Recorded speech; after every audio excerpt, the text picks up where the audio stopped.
कहानी मॉडर्न और गंवार बहू का एक ससुराल। बात एक छोटे से गांव की है जहां ठाकुर वंश परिवार का दबदबा था। इस परिवार के मुखिया ठाकुर प्रताप सिंह थे, जिनकी दो बहुएं थीं। एक थी सुनीता, जो छोटे बेटे अजय की पत्नी थी, और दूसरी थी रिया, जो बड़े बेटे विजय की पत्नी थी।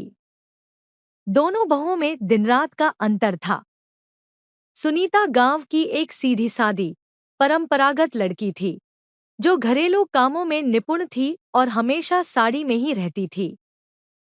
वहीं रिया एक शहरी, मॉडर्न लड़की थी, जिसे नए फैशन और आधुनिक जीवन शैली का बहुत शौक था। दोनों बहुओं का आगमन।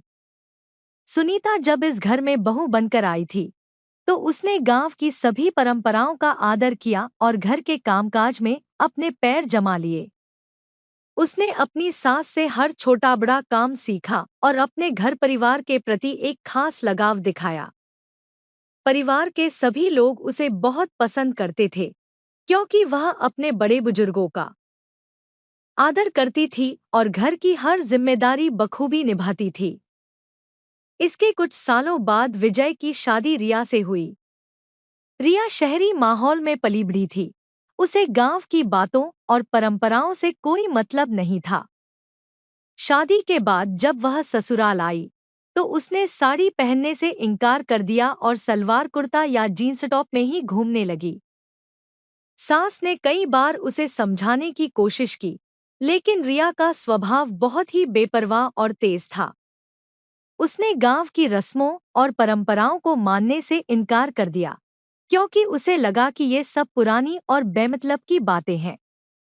सास का नजरिया और बहुओं का संघर्ष। सास को दोनों बहुओं से बहुत उम्मीदें थी।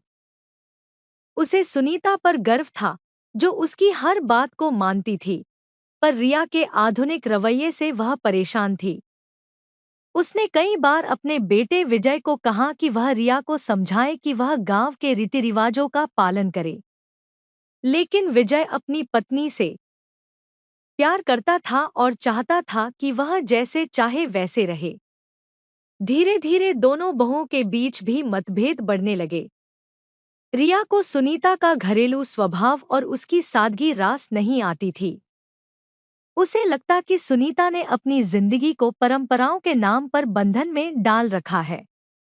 वहीं सुनीता को भी रिया के बर्ताव से चिढ़ होने लगी थी। उसे लगता कि रिया का रवैया परिवार और गांव की मान्यताओं का अनादर करना है। रोजाना की चुनौती और गृहस्थी का संतुलन। घर में सुबह होते ही सुनीता चाय और नाश्ता बनाकर पूरे परिवार की सेवा में लग जाती थी। वह सास-ससुर और देवर जेठ सबका ख्याल रखती थी। वहीं रिया को सुबह उठने में ही दिक्कत होती थी। वह 9 बजे के बाद उठती, और जब तक उठती, घर के सारे काम सुनीता कर चुकी होती।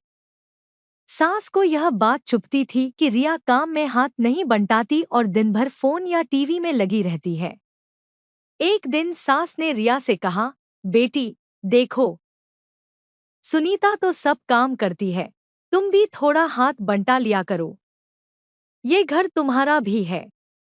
रिया ने जवाब दिया, मां जी, मैंने शहर में कभी ये सब नहीं किया। वहां तो सब अपने काम में व्यस्त रहते हैं। ये सब पुराने जमाने की बातें हैं। यह सुनकर सास को गुस्सा तो बहुत आया, लेकिन वह चुप रह गई। गांव की होली और रिया की मुश्किलें। गांव में होली का त्योहार धूमधाम से मनाया जाता था। सुनीता इस त्योहार के लिए पहले से ही तैयारी में जुट गई। उसने पकवान बनाए, घर की साफ सफाई की और रंगों का इंतजाम किया। वहीं रिया ने इसे केवल एक मस्ती का मौका माना और सारा दिन फोन पर दोस्तों से बात करती रही। होली के दिन गांव की औरतें सुनीता की तारीफ करने लगी कि कैसे उसने घर को सजाया और सबका ख्याल रखा।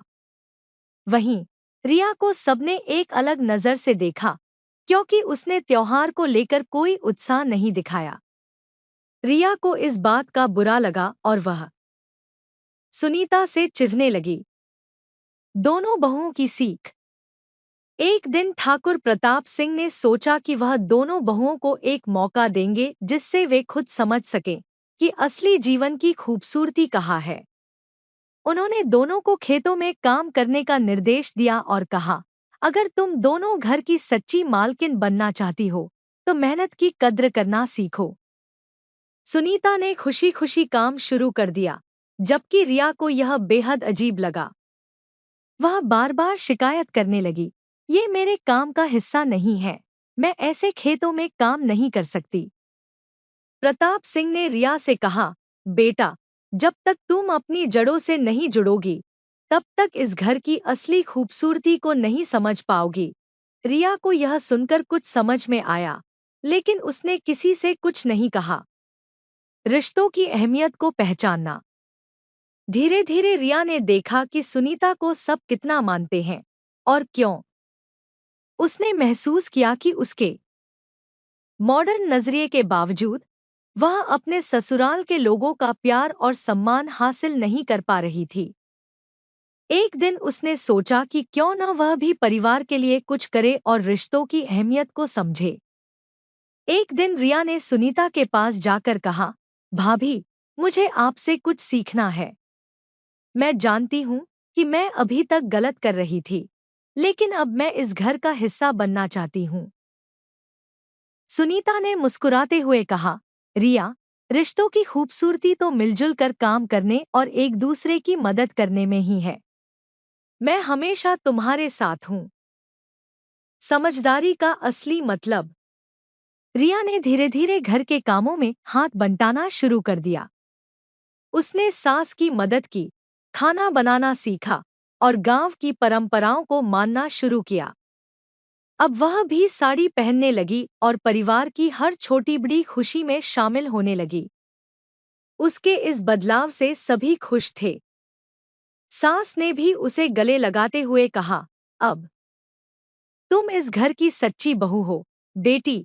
रिया ने अपनी गलती को समझा और एक अच्छे इंसान के रूप में परिवार का हिस्सा बन गई। इस तरह रिया ने यह सीखा कि मॉडर्न होने का मतलब केवल फैशन और दिखावे में नहीं होता, बल्कि अपनों का साथ और उनके साथ जीवन जीने में भी है।